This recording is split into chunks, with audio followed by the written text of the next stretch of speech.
আজকে যে রেসিপিটা আমি বানাতে যাচ্ছি সেটা হচ্ছে ব্ল্যাক ফিশ। হ্যাঁ, ঠিকই ধরেছো, কালো মাছের একটা রেসিপি। তোমরা হয়তো অনেকেই পছন্দ করো, আবার অনেকেই পছন্দ করো না। আজকাল এই জাঙ্ক ফুডের দুনিয়ায় বাচ্চা থেকে বড় সবাই এই পাতাগুলোকে ভুলতে বসেছে। অথচ আমরা সবাই জানি এই পাতাটা যেরকমভাবেই খাওয়া হোক না কেন পেটের জন্য কিন্তু খুবই ভালো।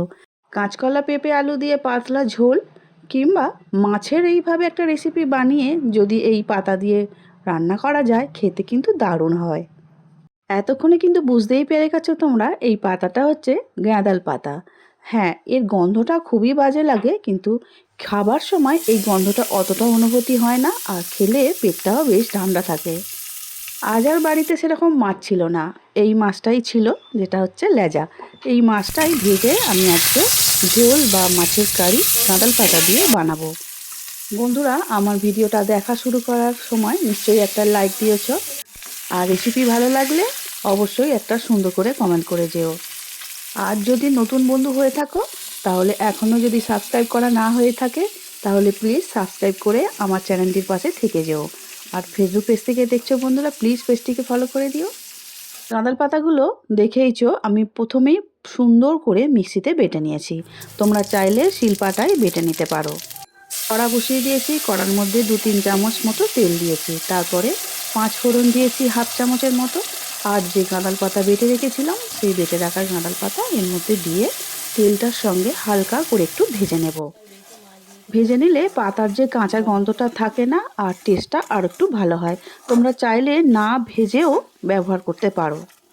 এই গাঁদাল পাতাগুলো বেসনের ব্যাটার বানিয়ে ভালো করে ভেজে নিলেও কিন্তু দারুণ খেতে লাগে। অনেকে আবার এটা খেতে খুবই পছন্দ করে, মুখটাও ছাড়ে, একঘেয়েমিটাও দূর হয়।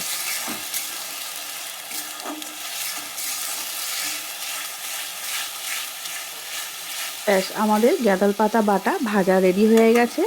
এবারে পরিমাণ মতো জল এখানে আমরা দিয়ে দেব। যতটা ঝোল করবে সেই অনুযায়ী জলটা কিন্তু দিতে হবে। আজকে ঝোলের মধ্যে আমি কোনো আলুর ব্যবহার করছি না, কিছু পেঁপে ভেজে রেখে দিয়েছি, সেই পেঁপেগুলো আগে থেকেই ভাজা আছে, সেই জন্য আর ভাজাটা দেখালাম না। দিয়ে দিলাম পরিমাণ মতো হলুদ আর কাঁচা লঙ্কা। ঝালের জন্য যেহেতু ঝোল বানাচ্ছি বা হেলদি ভেবেই আমি গুঁড়ো লঙ্কার কোনো ব্যবহার করলাম না। তোমরা চাইলে এখানে জিরে গুঁড়ো ধনে গুঁড়োর ব্যবহারও করতে পারো। দিয়ে দিচ্ছি পরিমাণ মতো নুন। নুন, হলুদ আর কাঁচা লঙ্কা দিয়ে খুব ভালো করে যখনই ফুটে উঠবে, তখনই ভেজে রাখা মাছের লেজাটা ঝোলের মধ্যে দিয়ে দিতে হবে। আমার মতো তোমরা কারা আছো যারা গাঁদাল পাতার ঝোল সবজি দিয়ে কিংবা মাছ দিয়ে খেতে খুব পছন্দ করো, অবশ্যই সুন্দর করে কমেন্টে জানিও। আর যদি মনে হয় কোনো রেসিপি আমার হাতে বানানো দেখা ইচ্ছা হয়, তাহলে অবশ্যই কমেন্টে জানিও যে কোন রেসিপি তোমাদের দেখার ইচ্ছা আছে। অবশ্যই চেষ্টা করব সেই সব রেসিপি নিয়ে তোমাদের সামনে হাজির হয়ে যাওয়ার। এই যে দেখো, সরু সরু করে কেটে রেখেছিলাম পেঁপে, আর তারপরে ভেজেছি, সেই ভেজে রাখা পেঁপেটা মাছের ঝোলের মধ্যে দিয়ে দিচ্ছি। আর বেশি ফোটাবো না, 2 থেকে 3 মিনিট একটু ফুটিয়ে নিলেই রেডি হয়ে যাবে আমাদের গাঁদাল পাতা দিয়ে মাছের ঝোল। মাছ দিয়ে ফোটাবার পরে গন্ধটা কিন্তু দারুণ ছেড়েছে, বুঝলে তো? আর একদম মনেই হচ্ছে না যে গাঁদাল পাতা রান্না হচ্ছে।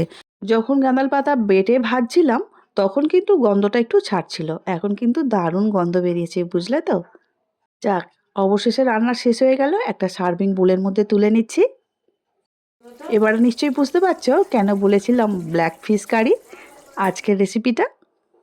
দেখো, একদম ব্ল্যাক হয়েছে পুরো ঝোলটা, মাছ সমস্ত কিছু নিয়ে পুরো ব্ল্যাক হয়েছে, তাই না?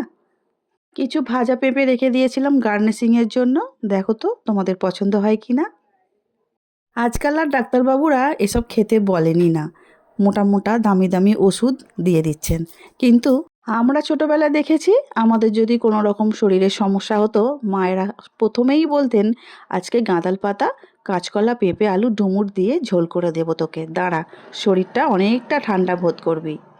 রেগুলার মাছ চিংড়ি খেতে খেতে একটা সময় এমন হয়, মনে হয় হ্যাঁ, এই রকম পাতলা ঝোল হলে ভাত খেতে খুবই ভালো লাগে।